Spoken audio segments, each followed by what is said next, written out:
Magandang umaga mga kasabong. Ito muli ang inyong lingkod, Attorney Ryan Abrenica, para sa Cutting Edge Veterinary Solutions as powered by the Masterclass. Ngayong umagang ito mga kasabong ay sasagutin ko muli ang katanungan ng isa na naman nating kapwa magsasabong. At yun ay, Attorney, tuwing ako ay lumalaban ng mga derby, ay palagi akong sinasabihan ng mga kaibigan ko na mahina pumalo ang aking mga manok. Ano po ba ang pwede kong gawin para mapalakas silang pumalo? Salamat po, Attorney.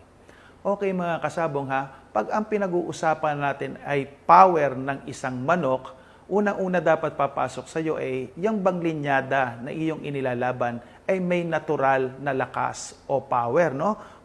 Kasi sometimes mga kasabong, may mga bloodlines talaga na hindi kalakasan pumalo. Ang specialization nila iba, like speed, no? Magandang cutting nila. Pero yung power nila, hindi masyadong malakas.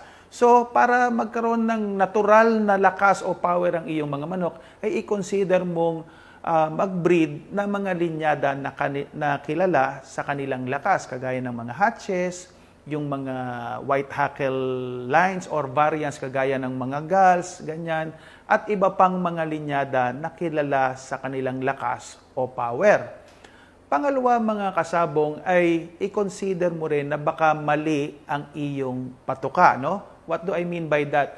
Kasi baka naman ang halo ng iyong conditioning feed ay masyadong mataas na ang fiber content o di kaya baka masyado ka maraming maglagay ng Jackie Oats o sobrang dami kang maglagay ng Quaker Oats sa iyong conditioning feed, no? Okay naman na may fiber talaga ang kanilang mga patuka para lumambot ang kanilang hipo. Pero tandaan mo na pag nasobrahan ang fiber content ng iyong patuka, ay babagsak naman yung tinatawag na energy value ng iyong patuka. At pag mababa ang enerhiya niyan, mababawasan ng power ang iyong mga manok. So, siguraduhin mo na tama ang energy value ng iyong patuka at may sapat itong laman na mais, no? So, yung mais kasi is the primary source of energy sa ating mga patuka, no? So, tingnan mo rin lang, baka naman masyadong malamig yung lugar mo tapos mababa na yung corn content tapos mataas masyado yung fiber.